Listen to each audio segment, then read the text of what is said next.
permanent members, including the present E10, does not provide the checks and balances to the issues related to P5-E10 dynamics. Why then has the UFC model not taken this into consideration? Times have changed and the world today is a multipolar one. There needs to be a new logic to the permanent category composition if it were to continue. We don't operate on the basis of vetoes in the United Nations General Assembly. When asking for an impossible consensus preceding text-based negotiations, isn't the UFC just vetoing the whole process and suggesting a my way or the highway approach? Permanent members, including the present E10, does not provide the checks and balances to the issues related to P5-E10 dynamics. It would continue to be a binary P5 and an E22 straddling the same issues. As things stand, a majority of the P5 members themselves agree that expansion in both the permanent and the non-permanent categories of the United Nations Security Council is the only way to redeem the Council for the 21st century. Why then? Why then has the UFC model not taken this into consideration? This is something that my delegation would like to understand. Fourth, we need to be abreast of a sense of realism that the current permanent members were the product of the geopolitical context of the 20th century. Times have changed and the world today is a multipolar one. There needs to be a new logic to the permanent category composition if it were to continue, and that cannot work without changes. That is, an expansion in the permanent category so as to strike, and I quote from the UFC model, the right balance between the representativeness and the efficiency of the Council. Fifth, we have not heard anything on text-based negotiations within a fixed time frame in the UFC model yet again today. No real surprise. We have the models out for all member states to see.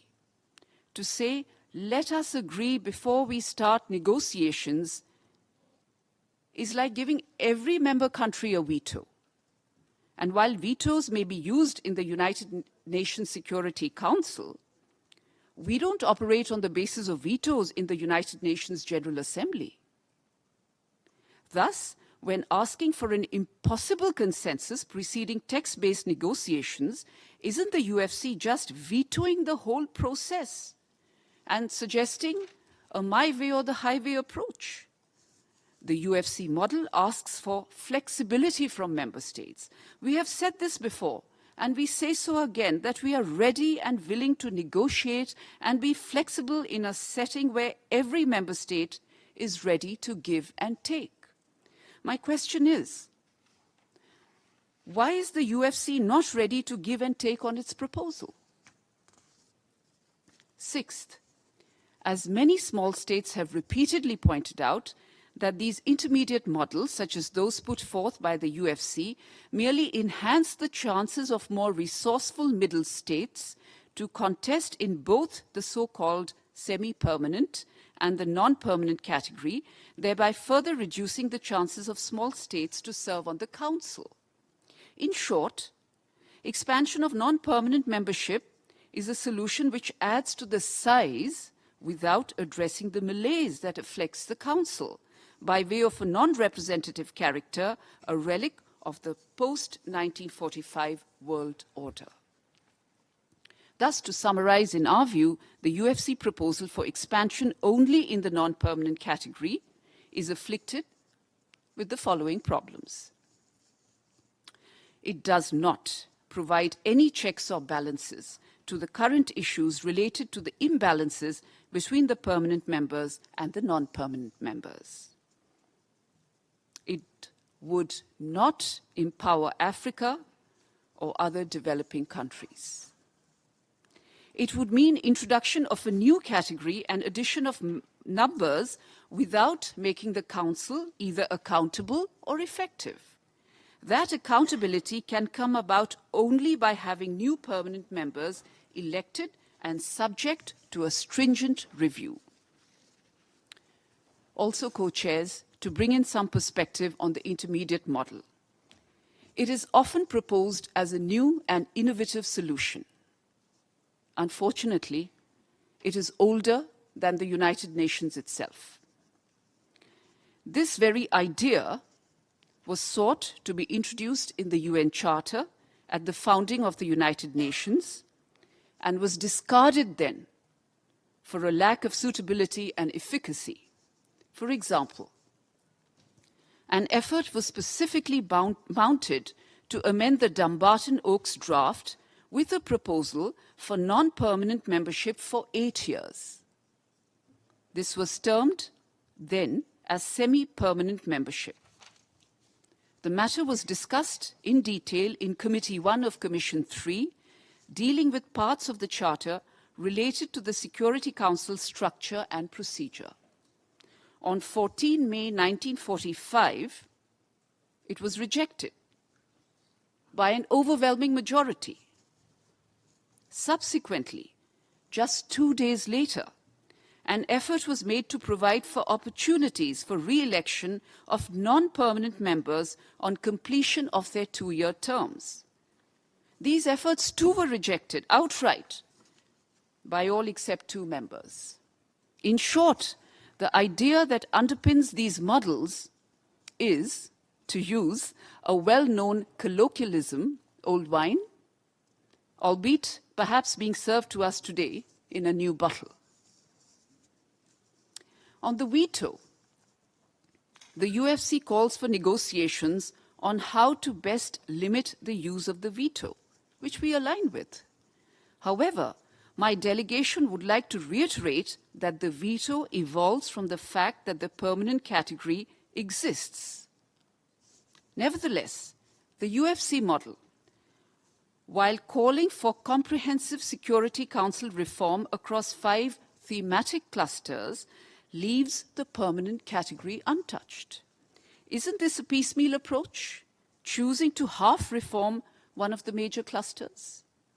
My delegation's principal position on this aligns with the African and L69 positions, that the veto as a matter of principle should be abolished. But as long as there is a permanent category and as long as there are countries that wield the veto, as a matter of common justice, it should be extended to new permanent members so long as it continues to exist.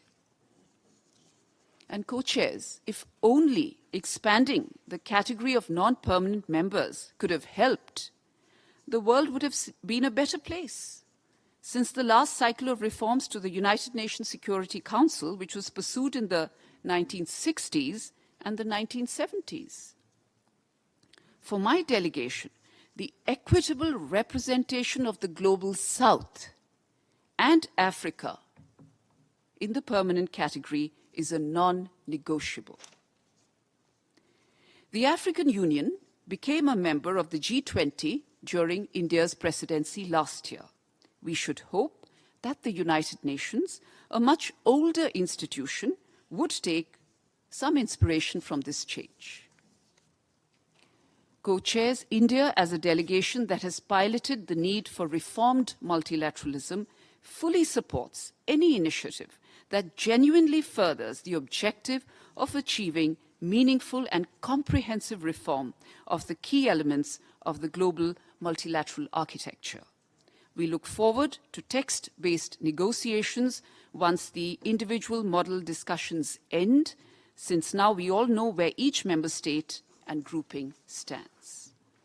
And as we get ready for the Summit of the Future later this year and to commemorate the 80th anniversary of the United Nations next year, it is imperative to bring the structure and composition of the Security Council in line with contemporary geopolitical realities through its comprehensive reform across the 5 clusters of categories of membership, the question of the veto, regional representation, the size of an enlarged Security Council, improving the working methods of the Security Council, as well as improving the Security Council's relationship with the General Assembly. Co-chairs, our leaders have repeatedly tasked us with delivering an early and comprehensive reform of the Security Council, a task which over the years of textless, fruitless deliberations in the IGN remains not only unfulfilled, but have technically been vetoed by a few member states by asking for consensus. Mind you, a consensus even before negotiations begin. In effect, a vocal minority of naysayers have held the entire process of Security Council reform hostage over the last 4 decades. And it is ironical that the same set of member states who argue vociferously against piecemeal reform in the IGN are today in this meeting themselves supporting a piecemeal model, which ignores the root cause of the problem. This is one of the major problems with the Mexican and Liechtenstein models, also focusing only on aspects of categories of membership and working methods of the Council. I'm afraid such an approach does not augur well with the majority of member states who wish to actually reform the Council to make it fit for purpose. Let me conclude, co-chairs, by pointing out that the number of UN member states has grown fourfold. Threats to international peace and security have become more complex, more unpredictable, and more undefined. The world of the 21st century desperately needs a UN 2.0 that is credible, that is representative, that is reflecting the needs and aspirations of the member states and is capable of maintaining, indeed maintaining international peace and security. Achieving that result requires adapting the Council to the new global realities that we face. My delegation stands ready to work with one and all to achieve that end objective of a better tomorrow for our future generations.